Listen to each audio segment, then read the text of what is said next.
Okaeri, welcome back to my channel, May Between the Pages. My name is Taylor, and today we are finally going to be doing a wrap-up from October of last year to January of this year.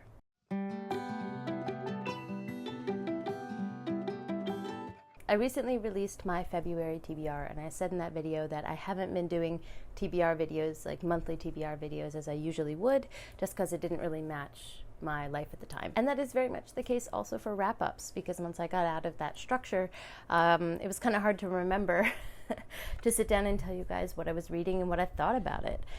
So let's go ahead and do that. That's why a lot of you are here anyway. I also already filmed a video during Sumire's nap, and I'm trying to squeeze in this second one, so fingers crossed she'll stay asleep, but you know, we're pushing it.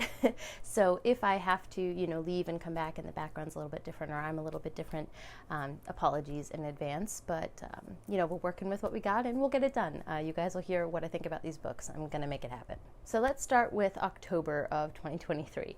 The last kind of recent reads wrap-up video that I did, I covered a lot of the books that I read while I was in the States last year, and there was one book that I forgot to talk about from that time frame. So this is actually a book that I think I read in August or September, but I'm just kind of rolling it into this one because I never talked about it, and that is Pet.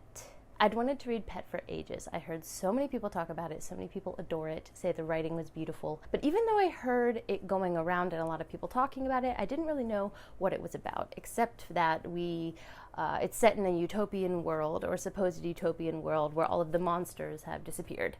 And then Pet, our main character, finds a monster. That was kind of the main premise that I knew, which I guess is quite a bit if I think about it. But I'm very glad that I finally read this book. I ended up giving it 4 stars. I think that the writing was absolutely beautiful.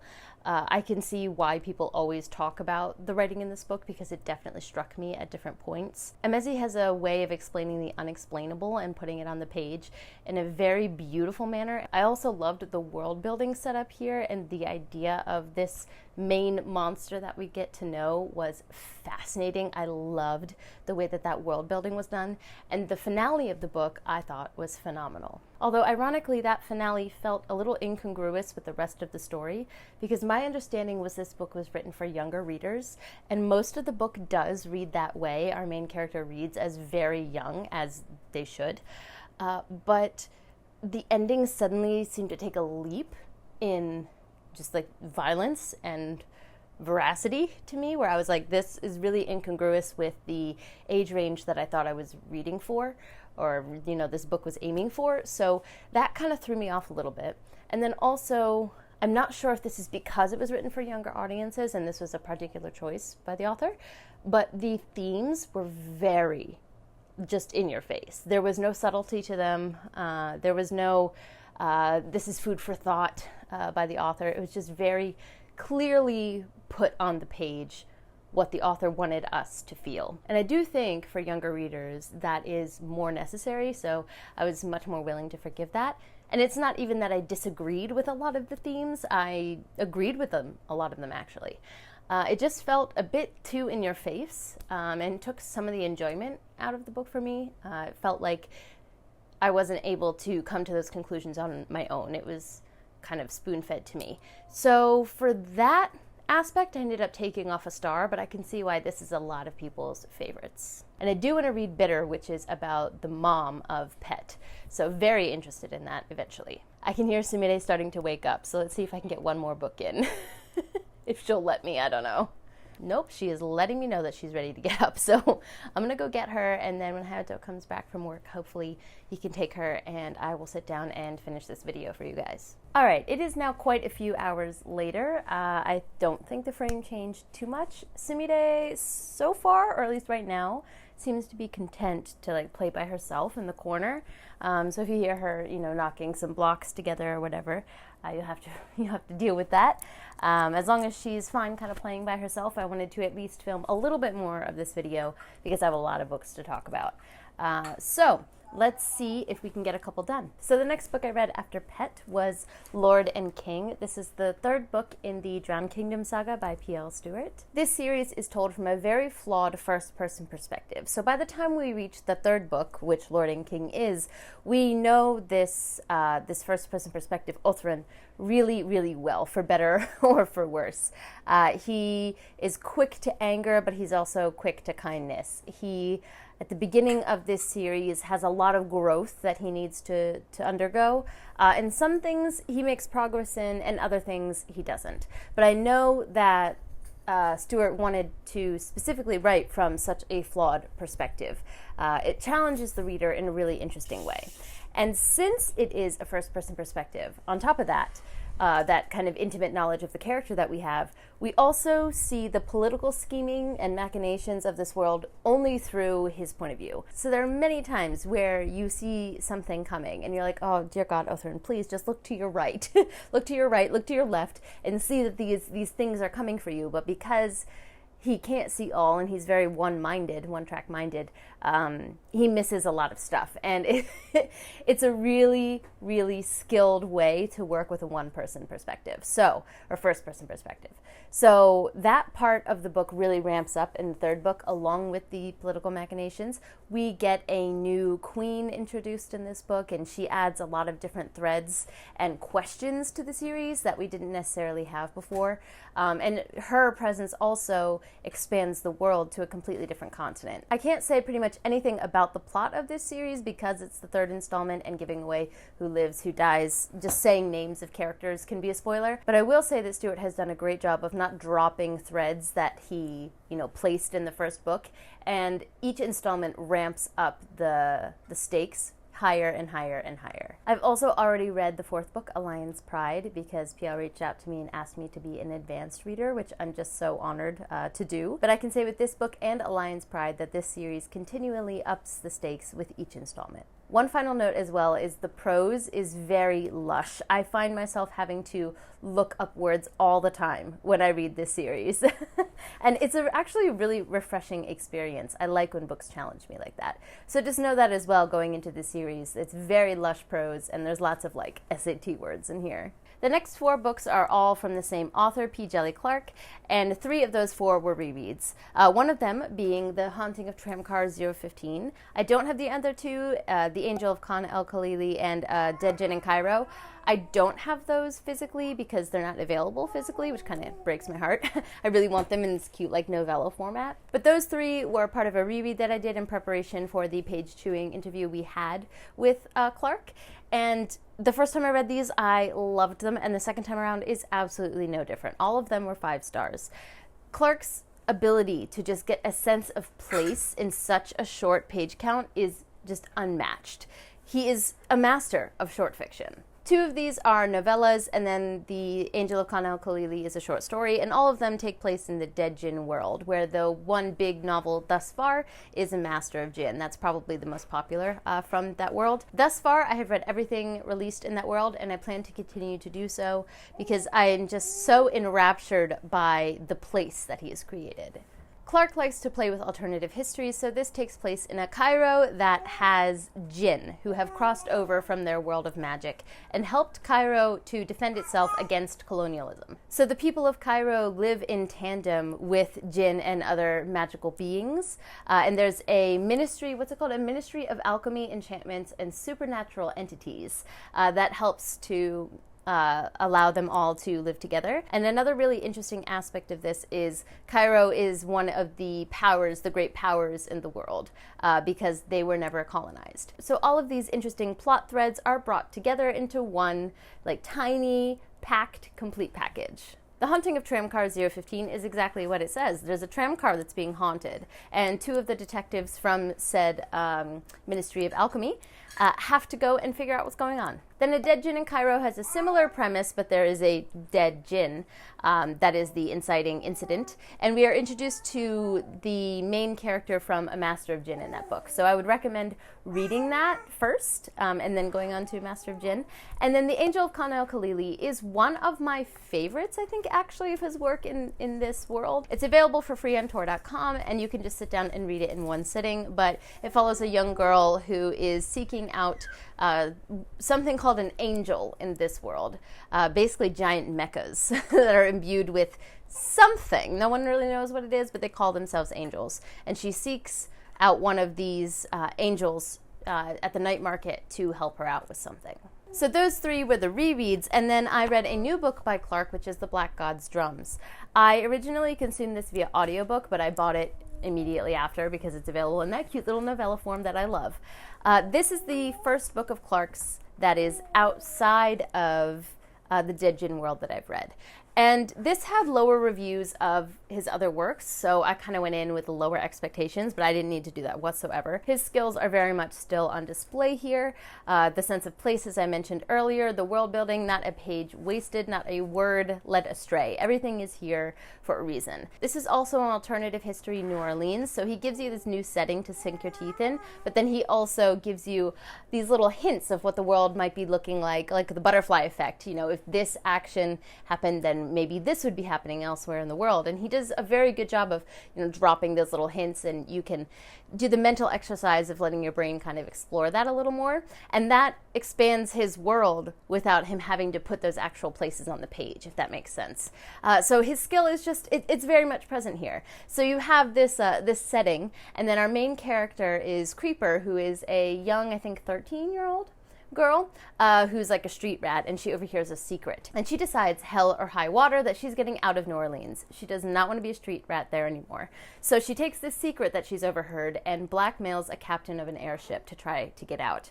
And that, of course, opens a whole can of worms. This book also has the trope of gods walking among us. It's a light touch for most of the story, and then it does ramp up near the end. But that is a trope that I adore. So this just had everything that I love. And if you package it and encompass it with Clarke's skill, I loved it. I loved it so much. This is also 5 stars, and I have yet to read something from Clarke that's not. The last 2 books I read in October were both for Spiffbo, Cold West and Petition. Cold West ended up being our finalist from Team Before We Go blog, although it wasn't my personal favorite. That title goes to Petition. I'll talk about Cold West first. Cold West is a very brutal book. It's short and to the point, and it does exactly what it set out to do. It's a Western, and we enter the story where our main character has left his life of murder and violence and has settled down with a family, but then someone from his past comes, knocking on his door and calls him out of his current life with his family, and says there might be some blood to be spilt. And we follow his very quick, brutal, vicious journey back into that world. While I do think it's a very tight, well-edited book and the craft shows a lot of skill, I just couldn't sink my teeth into the world, and I felt like every time I was able to sink in a little bit to the story, something would happen to jerk me out of it, and we were just rushing along at a pace that I wasn't prepared for. It's very dark and extremely violent, so just be aware of that going into it. I felt like I needed to take a shower after reading it kind of level. But it has a lot of fans, and through the voting, the very vicious voting on the Before We Go blog team between Petition and Cold West to see who was going to take the crown for the team, Cold West won out, so it ended up going up to the finalists. For me personally, though, it was a 3.5 star. And then we have Petition, which was a 4 to 4.5. I think I ended up giving it a 4.5. I had so much fun with this book. It also had a blistering pace, but with a couple of lulls that allowed me to kind of catch up and sink into the world in the way that I like to. This book has the magical school trope, but only as a jumping off point. So we enter the story where our main character has gone through the magical school, and now she's at the point where she needs to find a job. And this school is controlled by different guilds, and you, compete with your fellow graduates to be able to be offered a job from these guilds. And for her, getting a job is not just something she wants to do, it's something she needs to do because her family are immigrants and they work for every single penny that they have. And she wants to be able to bring her family out of the poverty that they're in. So she has a lot riding on her shoulders to win these competitions. The magic system is extremely interesting. You channel your different magic through different types of crystals, and the size and the cut of the crystal and how it's set really has an effect on how powerful the magic is. So, the more money you have, the more power you can use, that kind of thing. So that is really well integrated into the political system and the societal system in the world. And I really liked how those things were all brought together. Our main character is very sassy and has a lot to say, but without it being too much. Like, you're still very much on her side, and you can understand 100% where she's coming from with the way that she approaches different situations and the way that she's not so open to trusting other people. It doesn't, in my opinion at least, come off as moody or annoying. I was very much in her corner and wanted to see her succeed. I loved the way that this book ended as well, and I am chomping at the bit for the next book. I don't think it's released yet. I was checking for it frequently after finishing the book, but then I kind of fell off checking for new releases in the new year. So I'm going to have to make sure that it isn't released yet, but if it is, I definitely want to continue. So now when I went to my Goodreads to see what I read in November, color me surprised to discover that I read nothing in November. So I don't remember that happening, but apparently it did, so I read 0 books that month. But in December, I made up for it by reading 4 books, but all of them were just delightful experiences for me. The first one was Legacy of Brick and Bone. I guess delightful might have not been the right choice. Legacy of Brick and Bone is the sequel to Legacy of the Brightwash by Crystal Matar. I have multiple reading vlogs of me making my way through this book because it took me over a half a year to read it. But as I say in all of my reviews of this book, it actually works in its favor that it took me that long because the themes are so well put on the page that I had to go through this book slowly. I couldn't do it in large chunks because one of the main themes is motherhood, parenthood, and it's just, that's too raw and fresh for me right now to be able to read it in the visceral way that Matar puts it on the page. So it took me a long time to read, but that's very much in this book's favor. This ended up being the second best book for me throughout the year. Again, as I've mentioned a couple times, I'm going to have that video linked down below and you can hear me talk a little bit more in detail about it. But the first book, Legacy of the Brightwash, was also one of my top books of the year when I read it, and I have a full review that I completely stand by. So if you want to see if this series could possibly be for you, I would go check out that video. But a general explanation to give you a taste is we follow our main character, Tashawe Blackwood, who is a cop, for lack of a better word, as I always say, in his world.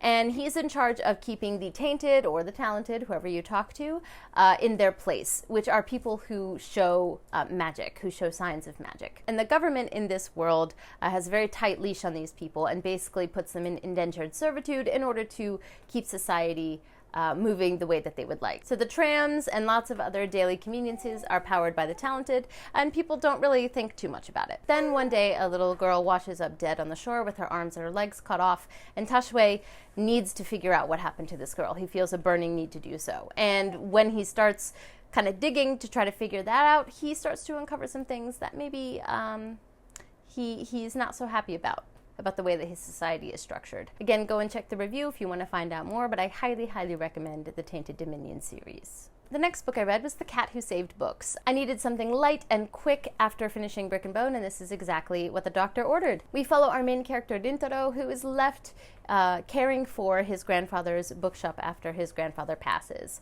And he's very much in the throes of grief, but he's a teenage boy and doesn't really know how to deal with those feelings, so he kind of becomes hikikomori-esque, which means like a shut-in. But then one day, a talking tabby cat appears in the bookshop and tells Rintaro, I need your help to save some books that are in duress, or under duress, I think.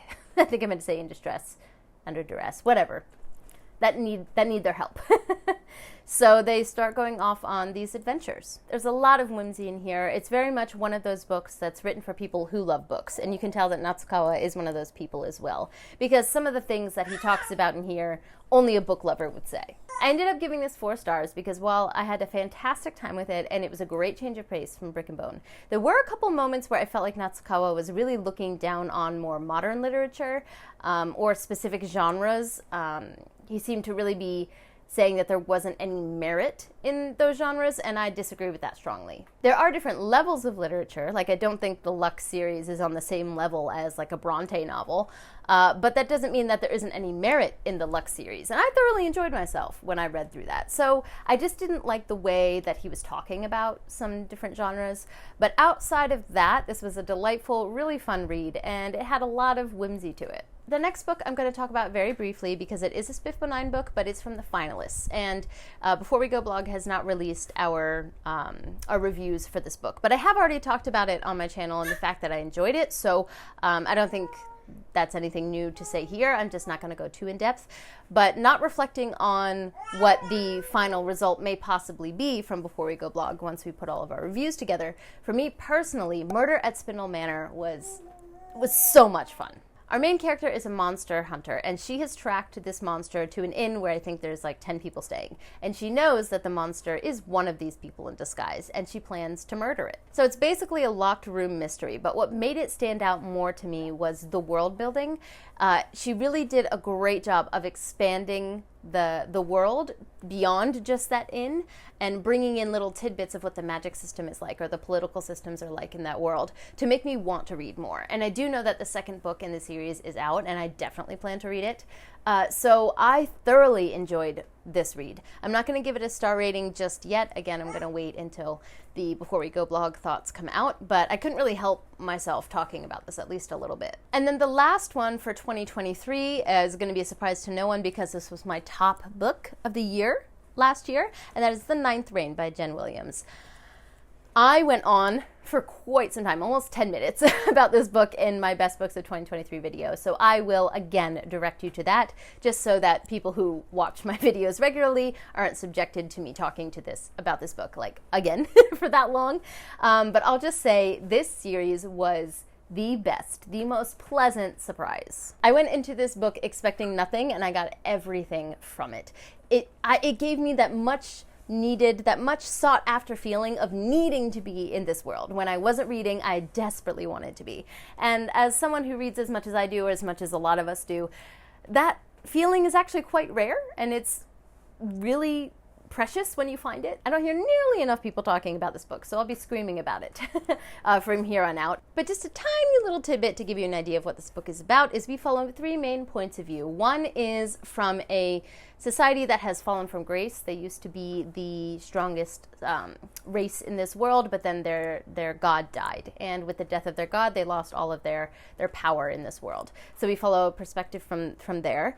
We follow a perspective of a fell witch who is basically a witch with elemental magic, but that magic is demonized in this world, and so we enter the story when she's in prison. And then the third is a very quirky academic type character who I have such a soft spot for, and she is determined to figure out where these parasite spirits that haunt their world have come from. And then overarching all of this is this existential threat of these bug people who come to attack this planet came to attack this planet at pretty regular intervals before, but there's been a very large interval since the last war between these people and those living on this planet. But they may be making a reappearance. There's whispers. So that's kind of the overarching kind of stakes for the story. I know it sounds like there's a lot going on, and there is. But Williams does an amazing job of putting it all together. Okay, finally, we are on to 2024. What did I read in January? The first book I read is Bookshops and Bone Dust. This is the sequel, or I guess the prequel, to Legends and Lattes. I gave Legends and Lattes 5 stars. I adore that book. It is a warm hug of a book, but that's not really a surprise. It's adored by pretty much everyone in this entire community, and rightfully so. Bookshops and Bone Dust had a lot to live up to because of that. And I do think that Baldry was able to capture a lot of the essence of L&L and put it in here, even though we're dealing with a younger Viv before she's ready to settle down. I was wondering how Baldry was going to get her to sit still long enough to kind of pull those vibes out, but he did a really good job of contriving a plot that would have that happen. Basically, Viv gets injured on the job while hunting a necromancer, and she has to recover in a sleepy seaside town. While there, she befriends a bookshop owner, a bakery owner, lots of coziness and cuteness ensues. And of course, in the end, there is a little bit of a culmination of stakes, but it still has that cozy, low-stakes feeling that you want when you're picking up a book like this. I read this when I was dying on the couch of tonsillitis and a cold, a double whammy there. And I didn't think I could feel happiness, but this book made me feel it. So I ended up giving this book 4.5 stars. I had a great time with it, and I could see myself rereading it in the future if I need something comforting. I also would like to say that I loved the way Baldry tackled the bittersweet feeling of having to move on, of not exactly having the right timing to be able to match with a place or a person in a way that you would like to. As someone who's done a lot of traveling in her life and was not ready to settle down for a very long time, I've felt that feeling, that bittersweet feeling, a lot. The feeling of moving on but knowing it's the right thing.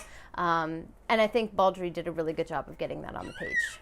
Okay, we are sitting down for the third and hopefully better be final time. We just had a poop emergency at bath time, so I had to go take care of that. But Hayato is taking charge of bath time tonight, so I think that we can talk about these last 3 books. Also, just a little disclaimer, if you hear a kid's song in the background, it is Sumire's favorite kids show right now, Shinapshu, which is like a cute Japanese way to say synapse. She loves the theme song, so Hayato is playing that in the bath right now. So if you hear that, it fits the vibe of this video, honestly, at this point. I lied, not 3 books, 4 books, but we'll do this. We'll get through this. So the next one I read is A Momentous Occasion. Okay, I have a full vlog, my most recent vlog actually, talking about me reading this. This book has been haunting my TBRs for literally about 3 years. And that is The Helm of Midnight. We did it! We did it, y'all. It has been completed. I tabbed the living shit out of this book. And overall, I ended up giving this a 3.5, but it's like a very high 3.5. This book, kind of like The Ninth Reign, has a lot going on. It's very ambitious. There are a lot of moving parts. And I do think that in the end, Lostetter was able to bring some of those moving parts together. But the biggest issue for me is that so many of those plot threads were kept disparate from each other for so long that the middle started to feel a bit like a slog. I was kind of wondering why we weren't getting any sort of payoff. I know there is a sequel to this, so I assume a lot of those threads will be brought together in later installments, but for me, they just felt like they were kept disparate a little bit too long. Another thing that affected my reading experience is not the fault of the book, but I didn't look up any kind of trigger warnings or anything ahead of time. I don't know if there are any, and it's my bad if there were. But there are quite a few instances of infant and child death, and that's something, like I mentioned with Brick and Bone, I'm just sensitive about that kind of familial parenthood topic right now. Kids are a very sensitive thing for me, and by the time it was revealed that they played a really important role in this book, I was already sucked into all the other elements of it, so that also affected my reading experience because it was hitting a little bit too hard for me.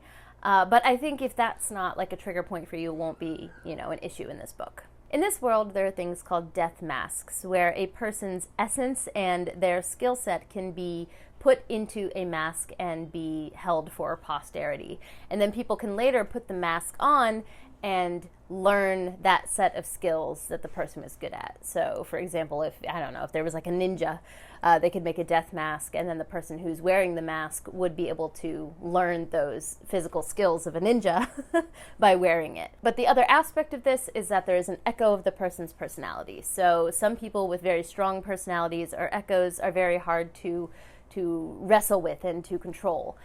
So there are different levels of masks. There are really high level that only, the most experienced people are able to put on. And then there's lower level masks that are available to be rented out by the general public. And at the beginning of the story, a mask of the highest level of the most infamous and brutal serial killer in this world is stolen.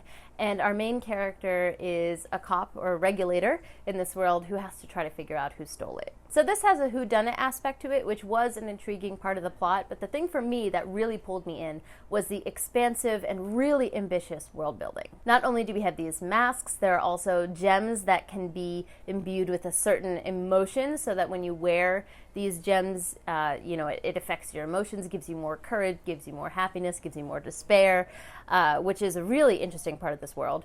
The currency is also time, like bottled time, and every person is required to give a time tax.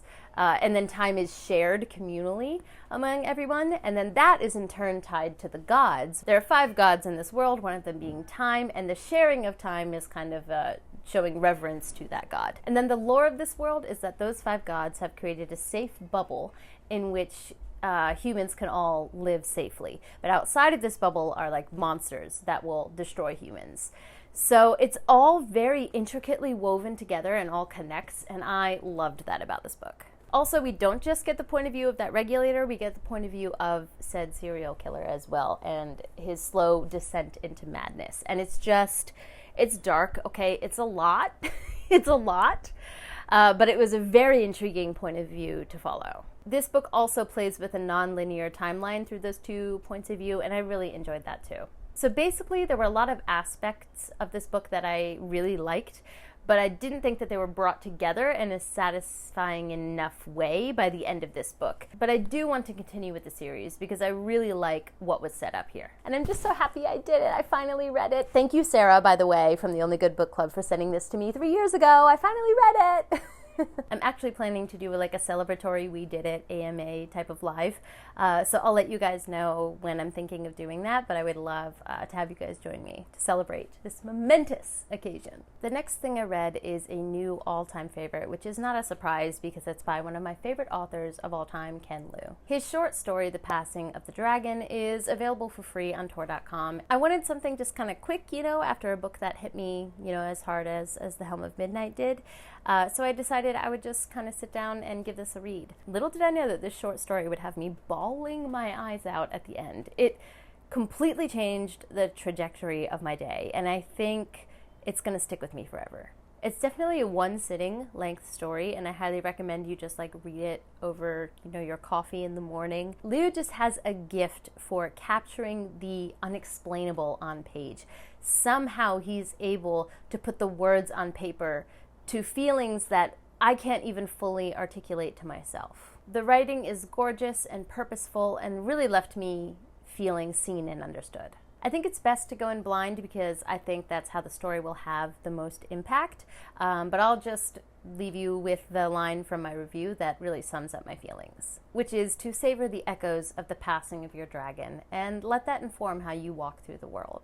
Obviously, this was 5 stars and a new all-time favorite. The next book I read was Night on the Galactic Railroad and Other Stories by Kenji Miyazawa. To give you an idea of who Miyazawa was, it says on the back, Kenji Miyazawa, from 1996 to 1993, is one of Japan's most beloved writers and poets, known particularly for his sensitive and symbolist children's fiction. And my interest was piqued in this particular writer because my favorite Japanese artist and children's book writer, Jun Aida, this huge collection of books that you see behind me is all him. He is my favorite Japanese artist, and his art, his work speaks to me in a way that I just can't explain. But he has a collection of 3 different books here, which are all based on Miyazawa's works. This is the first edition of those collections, and it was actually this particular artwork that struck my fancy. I'll show it up to the camera a little bit here. The whimsy of it just swept me away.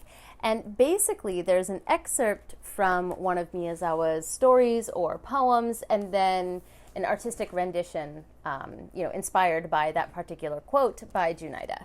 And after reading a couple of the excerpts in here and seeing the depiction of it, particularly this one, I was interested in reading some of Miyazawa's work myself. And this particular train picture is inspired by Night on the Galactic Railroad. This book also has 2 other short stories and a poem, and I can see why they were grouped together. They share a lot of the same motifs of trains, signposts, birds, space, those are kind of the whimsical vibes of all of them. And while the imagery from those other stories and poem will stick with me, they weren't exactly my favorite. Night on the Galactic Railroad had a lot of the whimsy that I was looking for. Essentially, it follows 2 young boys who get on a train that goes through the Milky Way. And we see everything that they see while going on this whimsical adventure. And what I really enjoyed about the story is a lot of it is whimsy for the sake of it being so. It doesn't really make sense, but it doesn't have to make sense either. That's not the point. kind of the point of it is not to make sense. And I really did enjoy that aspect of the story. But I think I was looking for something a little more lighthearted, and all of these stories, including Night in the Galactic Railroad, have this melancholy undertone to it that I wasn't necessarily expecting. It's not necessarily a bad thing, and it's often present actually in Japanese literature, so I shouldn't have been surprised. But I think that threw me off a little bit. I did enjoy the story though, and I find myself kind of reflecting back on it more than I thought I would. And finally, the last book I read, which is also in my most recent reading vlog if you want to see my thoughts like through reading this book, but I finally picked up a book from my older fantasy or classic fantasy TBR that I made last year. And I only read one book from that TBR last year, which was Guards Guards by Terry Pratchett. And this time around, I read Dragonflight by Anne McCaffrey. The timing to pick this up was absolutely perfect because Chris from The Fictional Escapist is actually running a read-along, or was running a read-along for January. And a couple of us decided to read it, together. And we are going to do a discussion for it. I don't know if it's going to end up being live or private. But if it does end up going live, obviously I will have that link down below and I'll, announce it on the channel. But I'm really glad that I read it as part of a read-along because I have thoughts. I can see why so many people hail McCaffrey as a pioneer for the genre because what she was doing with the world building and the blending of sci-fi and fantasy, especially through the presence of the dragons, was really interesting. And I could tell that she was doing something new for the time. I also think her writing is very purposeful. I gave a couple specific examples in the reading vlog. I get more detailed about my thoughts in those. But I think that she chooses every word intentionally, and there were many examples of sentences that were just masterfully woven to give us the most information and yet still sound beautiful. So when I first started Dragonflight, I was really excited to have found a possible new favorite. However, then the romance part of this book starts, and it's awful. It's horrible. I don't have any other words for it. The love interest for our main character, Lessa, is absolutely awful. He both physically and emotionally abuses her. He hits her, he slaps her, he shakes her, he looks down upon her, he belittles her, and then miraculously she ends up falling in love with him. And I can understand when books are a product of their time, and I can take that with a grain of salt. I can contextualize when something is annoying me or frustrating me about a book and knowing where that came from, contextually from that time frame. But there was a particular line in this book that went way overboard for me, and it was just, it's awful, and I can't believe McCaffrey, who knows how to write clearly, thought that these words deserve to be on paper. You know what? I'm gonna go ahead and insert the part of my vlog where I quote this. I'll insert the quotes earlier as well, of showing that she knows how to write. And then I'll insert this quote. And I beg you to give me any reason why this needed to be in here. He had not thought to control his dragon-incited emotions, and Lessa's, the main female character, first sexual experience had been violent. He had been a considerate and gentle bedmate ever since, but unless the dragons were involved, he might as well call it rape. Yet he knew someday, somehow, he would coax her into responding wholeheartedly to his lovemaking, where relentless through the ancient mortar, green witness to the deterioration of the once stone-clean hold.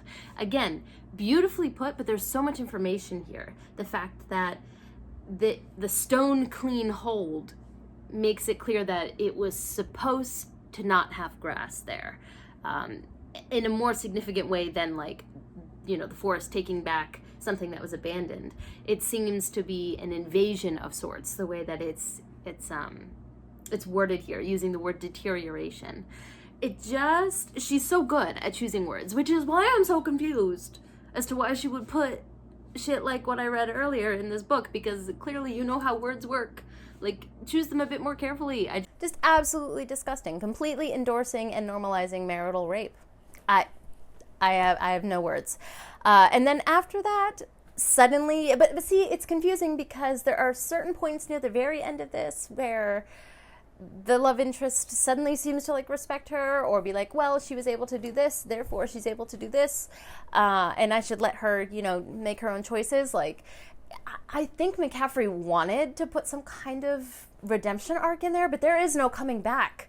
There's no coming back from okaying marital rape. There just isn't. There isn't. There was also a not like other girls aspect of this book. I was going to say undertone. It's not an undertone. It is an overtone. It is everywhere. And as someone who was very much a tomboy growing up, you know, anything you can do, I can do better. I can do anything better than you. Like, that was me. And I'm okay with having grown up that way. But that then led to a not like other girls kind of time in my adolescence. And I think a lot of women go through this. And I've learned a lot from that time as a woman now, and I don't see other women in that light anymore. So to see that so baked into this book on like every page, to the point where any other woman who has any semblance of respect from other characters in this world are either killed off or seen as a rival, because we can't have two successful women, absolutely not. Just can't do that. And every other woman in this book is seen as less than and silly and frivolous. And I also understand that fantasy is a boys' club, even still to this day, but at that time, I'm sure way more than now. And she may have been appealing to that audience, you know, silly women, get out of here. Like, that could be a factor. But it just broke my heart to see a grown woman writing about other women in this way consistently. And it really ruined my reading experience. That and the romance part of this book. If those things weren't there, the world building, the dragons, the magic, the sci-fi blending, you know, with the fantasy, fantastic, interesting, intriguing. All those other aspects completely ruined it. So basically, all of those things even out in the end at a 3-star if I contextualize the things that really bothered me. But in good conscience, I cannot give this higher. And I'm really glad that I read it as a group, a buddy read, because I want to bounce these ideas off of other people and see what their reading experience was like. Because I'm really leaning towards just not continuing the series, because if the not like other girlsness or this type of romance continues, it's not for me. I'm not going to do it. But maybe if you've read the whole series, let me know in the comments down below. Does that relent a little bit? Because I am interested in seeing where she goes with the actual world. I'm sure this video is way longer than I intended it to be, with all of the different books I had to talk about and all the different times I had to sit down to film. But if you're still watching at the end, thank you so much for watching all the way through.